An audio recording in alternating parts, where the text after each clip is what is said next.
Hello, Facebook Live. I'm coming to you today from my house where I'm an entrepreneur. I'm going to try to keep these always short, but I'm going to talk about some stuff that's important to me.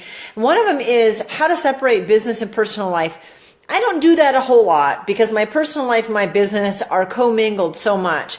I'm going to talk to you a little bit about that. The things that are important to me personally are running and healthy living, having a big family, which is foster care, adoption, infertility, miscarriages, raising kids, kids moving out. Women's issues, again, infertility, miscarriage, how we don't bond together when we really should. And instead, sometimes we attack each other. Minimalism, which is a huge part of my personal life, but it's an enormous part of my business life, shockingly enough. And I'm happy to talk about that and how much you can alleviate a lot of stress in both of those. When you're an entrepreneur and you're living at home and you're trying to have a healthy lifestyle and incorporate your kids' schedules and everything that goes with being a mom and an entrepreneur and having a home business, and also just running this business. So my business is that I'm a published author. I've had a blog for 6 years. I've had a podcast that I absolutely love. And the writing and the podcasts are my primary, the things that I do personally that make me happy, but it's also how I funnel that into my business. And so everything's kind of part of everything. One thing that I will always encourage people to do is self-improvement. It's not like a one and done. You haven't arrived and you've gotten there and then you're good to go. Check that off the box. I've self-improved. One of the things I do is listen to people that are better than me. Jim Rohn is one of them, and he put out an article on 7 books everyone should read. So I printed that. And we have over time gotten all of those books as well as books from other people that they've encouraged us to purchase and read and how much it made a difference in their lives.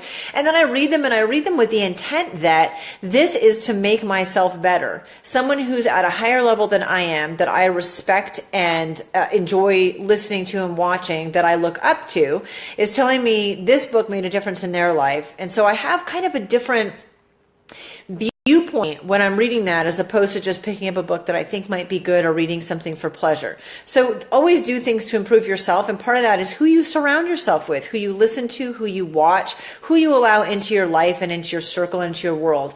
And that's a personal as well as professional thing. So they kind of always commingle for me, and I've kind of embraced that. I got an email last week from a woman who read an article that I wrote. I wrote for a company called Life Edited on minimalism and kids. And she read this because she's a mom doing foster care, having anywhere from 2 to 10 kids in her home. They are trying to be more minimalist in their life and de-stress. And how does that look when you already have a large family and you don't look normal, the 2.3 kid thing?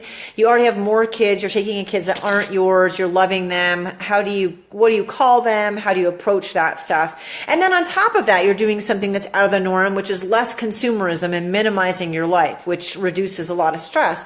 It gave me the opportunity to go back and reread an article from 2 years ago when we had 10 kids living at home, where now we have 5 kids living at home.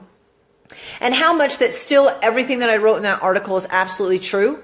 But I've also gotten to watch my kids as they've grown up and moved out, and how important that minimalism is in my personal life, but also how important it is in my professional life, and how it keeps revisiting me in different ways, which I think is exciting and fun. And so I've tried to separate my personal and business, and then I realized that that was kind of not working for me. So I embrace both, which is why on here, which is my business page, I always tell you something about my personal life as well. Self-improvement is both. Minimalism is both. Being an entrepreneur and that attitude is actually both. I run my family similarly, or I run my business similarly to how I run my family. Even running and women's issues, all of those are both, because I'm writing about them in my business life and I'm living them in my personal life. So I don't think you should try so hard to separate everything, just kind of mix it all together. And I was so thankful to get this email to remind me of something that I wrote before that crosses both of those boundaries, and it really meant a lot. Any questions you have, I'm doing a reach out of what weird questions you have for me, having 17 kids that I keep track of and 13 that are permanent residents of our house. and what that looks like, or what struggles that I've gone through that maybe you want to hear how we got through them, because we've been through almost every single struggle that you can imagine. Just keep me posted and have a great day.